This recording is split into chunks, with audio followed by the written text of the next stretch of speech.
नमस्कार, हिंदी खबर देख रहे हैं आप। मैं हूं आपके साथ पंकज यादव। शुरुआत करते हैं बड़ी खबर के साथ। ब्लास्ट के 3 दिन के बाद मिला है एक अवशेष। दुकान के छज्जे पर मिला है शख्स का हाथ। घटनास्थल से 200 मीटर की दूरी पर मिला है। दिल्ली पुलिस मौके पर पहुंची है। एफएसएल को भी दी गई है यहां पर बॉडी पार्ट की सूचना। तो बड़ी खबर आपको बता रहे हैं, जहां पर देखिए 3 दिन के बाद में अब अवशेष मिला है। दुकान के छज्जे पर मिला है शख्स का हाथ, जिसके बाद घटना के ये 200 मीटर की दूरी पर मिला है हाथ।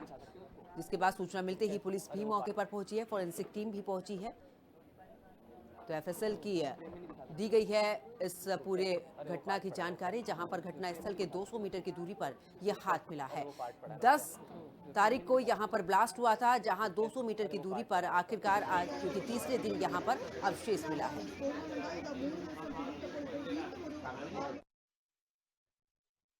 हम वहाँ पर दुकान लगाते लाल किले में, जहाँ पर खतरा हुआ। हम जरा सा के लिए बच गया। हमारे सारे माल उड़ गया। हम दुकान लगाते बीड़ी सिगरेट की, हमारे सारे माल उड़ गया यहाँ से, ये बक्सा से। हम डर के मारे ये नीचे आ गया, ऐसे सो गया था। जरा सा ये सारे फर्नीचर माल ताल नीचे गिरा दिया हमारे। हम तब हमको हवलदार साहब निकाला, सिपाही निकाला, फटाफट जैन मंदिर ले आया हमको। जरा सा इसमें चोट लग गया हमको कंधे में। कहना है किस तरीके से वहां पर ब्लास्ट हुआ। उस ब्लास्ट के बाद आखिरकार अब कई जगह पर ऐसी रही है जहां पर बॉडी के पार्ट्स भी मिल रहे हैं। हाल ही में 3 दिन के बाद यहां पर हाथ मिला है। ब्लास्ट के 3 दिन के बाद मिल रहे हैं अवशेष। एक और अवशेष यहां पर मिला है, दुकान के छज्जे पर मिला है शख्स का हाथ। जिसके बाद सूचना मिलते ही पुलिस पहुंची है, फोरेंसिक टीम यहां पर पहुंची है। तो ब्लास्ट के 3 दिन के बाद अवशेष मिला है। वहां पर मौजूद लोगों का भी कहना है कि जिस समय पर ब्लास्ट हुआ था, उनकी दुकान का पूरा सामान तितर-बितर हो गया था। जिसके बाद कई लोगों को पुलिस ने भी बाहर निकाला है, जो कि दुकानें उनके ऊपर गिरी हैं। ज्यादा जानकारी के लिए दीपक शर्मा दिल्ली से हमारे सहयोगी हमारे साथ में लाइव जुड़ चुके हैं। दीपक, अगर बात करें 3 दिन के बाद में एक व्यक्ति का अवशेष यहाँ पर मिला है। जी पंकज, मैं बता दूं 3 दिन बाद जो है एक मानव अंग जो है, जो हाथ है, एक वो जो है दुकान की छत पर मिला है। तो इससे ये अंदाजा लगाया जा सकता है, और बता रहे करीब जहां धमाका हुआ वहां से 500 मीटर की दूरी पर ये हाथ जो है आज 3 दिन बाद एक दुकान की छत पर मिला है। यानी पुलिस ने जो अभी सर्च ऑपरेशन है वो शायद पूरे तरीके से उसका क्लियर नहीं हुआ है। शायद सर्च ऑपरेशन दोबारा इलाके में करने की जरूरत है, क्योंकि जिस तरह से आज 3 दिन बाद मानव अंग अगर मिल रहे हैं तो इसका मतलब कि जो है शायद पूरे इलाके को दोबारा से सर्च करना पड़ेगा। जितनी आसपास की दुकानें हैं, उनकी छतें हैं, उनको सर्च करना पड़ेगा। और लगता है कहीं ना कहीं पुलिस आज ड्रोन कैमरे के माध्यम से भी जो है वो छतों की निगरानी करेगी, और साथ ही उस एरिया को भी जो है पूरा कोऑर्डिनेट कर दिया गया है, जहां पर आज 3 दिन बाद, ब्लास्ट के 3 दिन बाद जो है वो एक मानव अंग जो है, एक हाथ जो है वो एक दुकान की छत पर मिला। तो इससे आप अंदाजा लगा सकते हैं कि कितना भयानक ये धमाका रहा था, जो 500 मीटर की दूरी तक जो है मानव अंग मिल रहे हैं आज भी 3 दिन बाद भी। तो लगातार जो है पुलिस इस बात की जांच कर रही है। उस इलाके को कोऑर्डिनेट कर दिया गया है, वहां पे सर्च ऑपरेशन चलाया जा रहा है। तमाम दुकानों की छतों को अब चेक किया जा रहा है, आसपास की बिल्डिंगें जो हैं उनको भी अब दोबारा से एक बार चेक किया जा रहा है, क्योंकि ये अंग मिलना कहीं ना कहीं एक बड़ा एक कामयाबी भी है पुलिस को। लेकिन जिस तरह से ये अंग मिला है, कहीं ना कहीं एक दिल दहलाने वाली बात है कि आज भी मानव अंग जो है वो दुकानों की छत पर या 500 मीटर की दूरी पर मिल रहे हैं। साथ ही मैं आपको बता दूं, जो उमर जो उस गाड़ी में मौजूद था जिसने ये धमाका किया, वो उमर का डीएनए टेस्ट जो है वो भी अब उसकी मां से मैच हो गया है।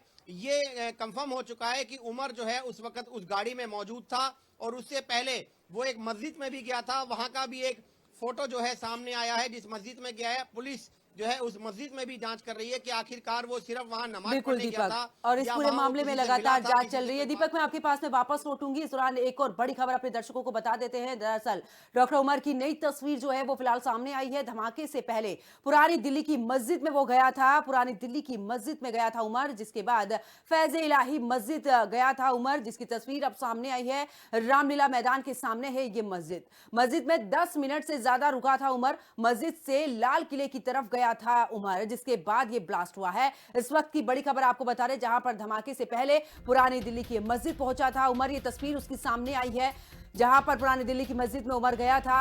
फैज इलाही मस्जिद गया था उमर, जिसके बाद सीधा लाल किला गया और उसके बाद ये ब्लास्ट हुआ है। मस्जिद में 10 मिनट से ज्यादा रुका, मस्जिद से लाल किले की तरफ गया था उमर, उसके बाद जाकर ये ब्लास्ट हुआ है। डॉक्टर उमर की नई तस्वीर ये सामने आई है, ये तस्वीर भी हम आपके साथ में साझा कर रहे हैं। रुक करते एक और बड़ी खबर का, दिल्ली ब्लास्ट मामले में बड़ा खुलासा। कार में हुए ब्लास्ट में मारा गया है उमर, धमाके वाली कार में मौजूद था उमर।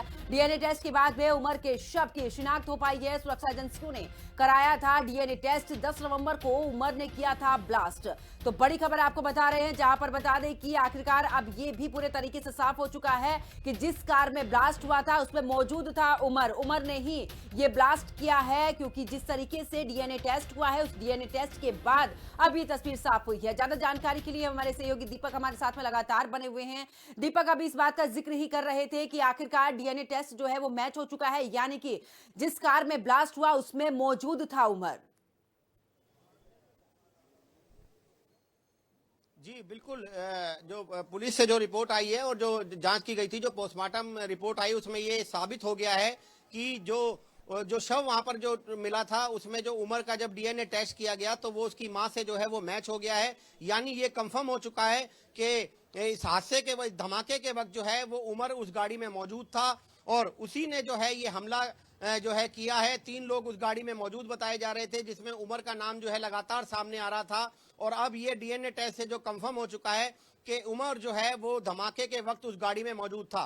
ये रिपोर्ट जो है फिलहाल पोस्टमार्टम की आई है, जिससे ये कंफर्मेशन हो चुकी है। साथ ही एक जानकारी और अभी सूत्रों के हवाले से आ रही है कि लाल किले में जो विस्फोट हुआ था उसमें जो आरोपी है डॉक्टर मुजम्मिल, डॉक्टर आदिल और उमर और शाहीन, इन लोगों ने मिलकर जो है करीब 20 लाख रुपए इकट्ठा किए थे और ये पैसे जो है उमर को सौंप दिए थे। बाद में उन्होंने गुरुग्राम, नूह और आसपास के इलाकों में लगभग 3 लाख रुपए का जो है वो सामान खरीदा था और 20 लाख क्विंटल एनपी उर्वरक खरीदा, जिसका इस्तेमाल आईडी तैयार करने के लिए किया जाना था। साथ ही मैं बता दूं, उमर और मुजम्मिल के बीच में जो है पैसे को लेकर कुछ विवाद भी हुआ था। इसको लेकर भी जो है चर्चा सामने आ रही है, क्योंकि इस ग्रुप में 2 से 4 सदस्यों के लिए उमर ने एक सिग्नल ऐप भी बनाया था। तो ये कई ऐसी जानकारी है जो अभी सामने आ रही है, जिससे जैसा कि कल सरकार ने भी बोल दिया, मान लिया है कि ये आतंकी हमला था, ये सोची समझी साजिश के तहत हमला किया गया। हालांकि शुरुआत में जो है वो जांच एजेंसियां ये कह रही हैं कि ये जो हमला किया गया है ये एक एक्सीडेंटल हमला है, ये प्री प्लानिंग हमला नहीं है, क्योंकि प्री प्लानिंग हमला होता तो ये हादसा बहुत बड़ा होता, कई लोगों की जान जाती। ये यहाँ से निकल रहे थे, जो अचानक से इनकी गाड़ी में जो है वो धमाका हो गया और वहीं पर जो है ये ब्लास्ट हो गया लाल किले के सामने। लेकिन ये सवाल भी खड़ा होता है कि लाल किले के बिल्कुल गेट के सामने ये अगर धमाका हुआ है तो कहीं ना कहीं ये पूरी प्लानिंग थी। लेकिन फिलहाल जो भी बात है, आधिकारिक जो तौर पे इस पे कुछ नहीं कहा जा रहा, लेकिन पुलिस लगातार इस मामले की जांच कर रही है कि आखिरकार ये हमला करने की क्या साजिश थी, कहां इस हमला को अंजाम देना चाहते थे। कई चीजें जो हैं अभी जांच एजेंसियां जांच करने में लगी हैं। बिल्कुल दीपक, बहुत बहुत शुक्रिया हमारे साथ जुड़ने के लिए, तमाम जानकारी साझा करने के लिए। अब आगे बात करते हैं दिल्ली